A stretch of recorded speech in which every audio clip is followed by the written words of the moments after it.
this channel is going to be about hair, as you probably can gather from this, and it's going to be a few little ones as well, just for everyone, just to try out, see how you go with it, and then we'll just go from there.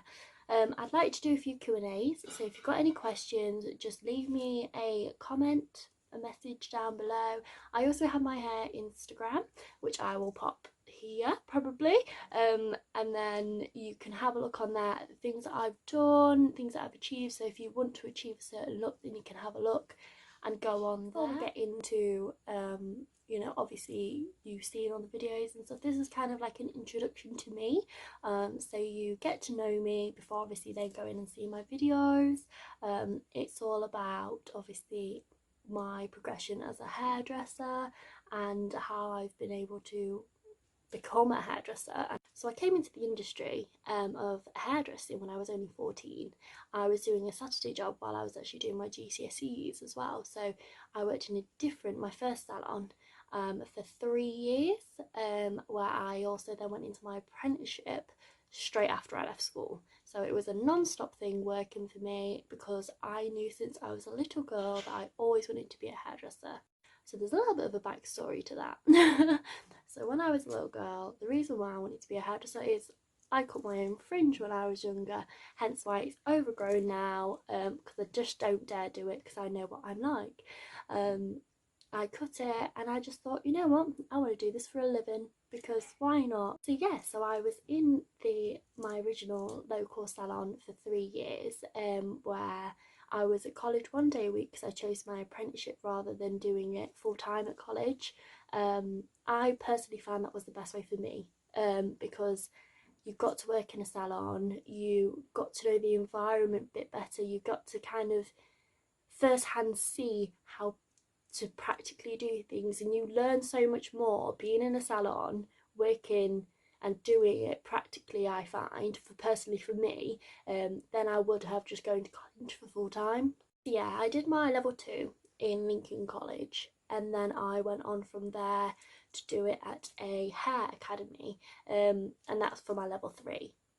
You see, I then had to move from my last place. I loved it. I did love my first salon that I worked at. The whole family was lovely. But because unfortunately I would have had to go self-employed straight after, it wouldn't have been beneficial to me at all, because I would be losing money rather than gaining money.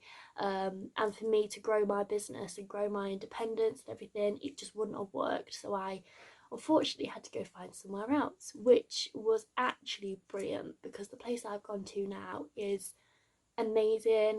They trained me so well. Like, as soon as I got there, they were telling me off for cleaning. Like, I was the clean freak in there to start with, but they kept telling me off for cleaning and saying, you know, you can stand and watch people, which was, you know, a strange experience for me, having to clean and then getting to watch people. That was something I haven't, you know, figured out that I could do before, because I was always like a clean freak in my old salon. So coming to this salon, being able to do hair and do like practical things, it kind of got me to the flow of enjoying the actual practical side of hairdressing rather than the theory, which I'd also be doing at Lincoln College. Quite often than not, I get asked from my clients, what is the main thing that I love in my hairdressing job? What is it that kind of gets me excited to do something? I'd probably say hair ups and colours. I love doing hair ups because it gives you a different style. It makes you feel a different way than a normal haircut.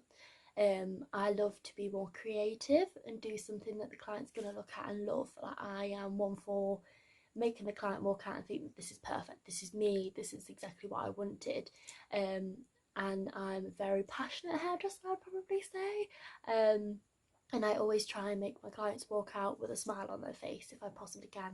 Obviously at the moment you can't really see it through their mask, so I am asking my client about 121 times if they actually like it, but that's just me being me, wanting them to make sure that they're happy walking out. But most hairdressers do Thank you for watching this video. It was just a little introduction into me, the life of Kate, and I hope to hear your thoughts on it. Please drop your comments below and I'll get back to you. If you've got any more questions, I also do have a Instagram. It's Kate Herbert Hair. If you'd like to also go follow my account, and you can see the few things that I've been working on, and you might get a bit of behind the scenes footage of some of my YouTube clips and stuff like that.